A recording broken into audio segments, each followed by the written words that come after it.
he brought up a number of Majestic documents that I thought were very interesting.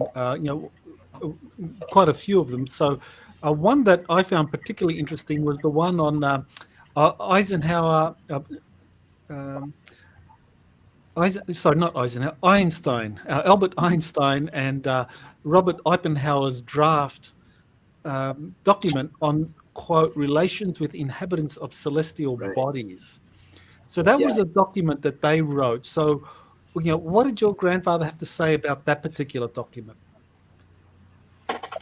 It was interesting. It kind of tied into a lot of what he had said about, they expressed concern, or Einstein expressed concern in this letter about them potentially being a threat, and that they knew that they didn't want to use atomic weapons in any kind of manner with these extraterrestrials, and that he talks a lot about how the ETs have warned us several times about putting nuclear weapons in space against that, and we refuse to listen. And they, that's where they've really shown their force throughout history of making sure that we do not move forward with that.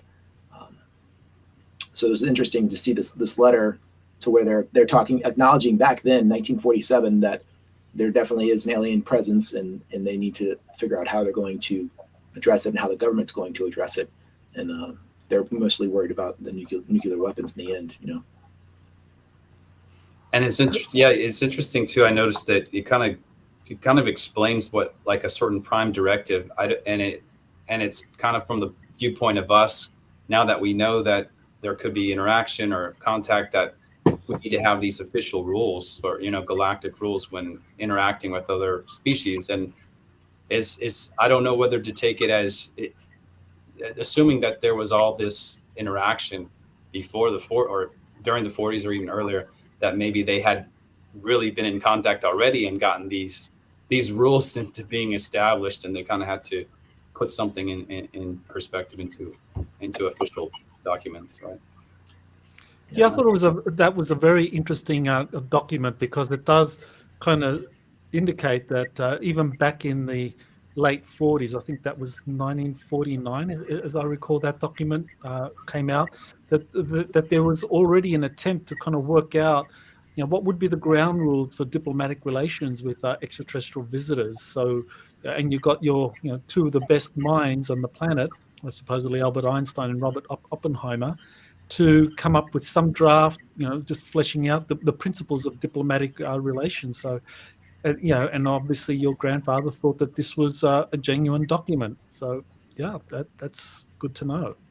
And Oppenheimer does say in the document at the end, it mentions that perhaps the reason why this activity is happening is because of the fact that we started using nuclear weapons in the first place, and that's likely a reason for more interaction with these beings. Yeah, that they may be potentially disturbing the universe in ways that we're not aware of. Mm-hmm. So one of the other documents that he talked about was this one, the Special Operations Manual, SOM1, Extraterrestrial Entities and Technology Recovery and Disposal. So and that's classified Majestic 12. So you want to kind of tell us, anything you know about his perspective on that particular document. It seems like it basically lays the ground rules for the Majestic 12 and how UFO information is handled, specifically calling out that it's not permitted to discuss it in any nature, discloses to the public, and even Forrestal, who was an original member of the Majestic 12, was later taken out because of this, because his intent was to share this information. So it just goes to show how serious they took it. And I think he was trying to connect the dots. If you can see on one of the pages within the MJ-12 document, it shows the history. It quickly says the history and the year and the date of and when it officially got started, and then the memo that Truman wrote to Secretary Forrestal is actually the same date, dated the same date, where he's saying all of this information related to UFOs should basically be kept between myself, you, Dr. Forstall, and Dr. Vannevar Bush, and Director of Central Intelligence. And that was the same date that memo was written. So that's kind of interesting. I think he's putting those pieces together for people to see how that was the beginning of MJ-12. Yeah. Right. Yeah. There's that famous memo from President Truman to the Secretary of Defense. And it shows that the Majestic project was created in 1947, and it was under it was being run out of the White House, out of the Department of Defense. And that's a very significant document. Again, it's something that your grandfather thought was genuine, and certainly his background. Interesting. He would have been in the Air Force at the time all of this was being drafted and implemented. Now, what I find very interesting about the Special Operations Manual document was that this was actually dated 1954. So at that time, your grandfather would have been in the Army, in the Air Force for five years.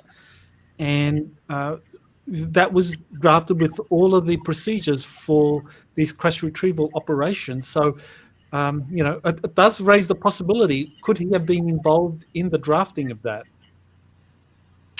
That was after his first encounter, so it may, he may have been aware of it. How involved, I don't know, but yeah, certainly.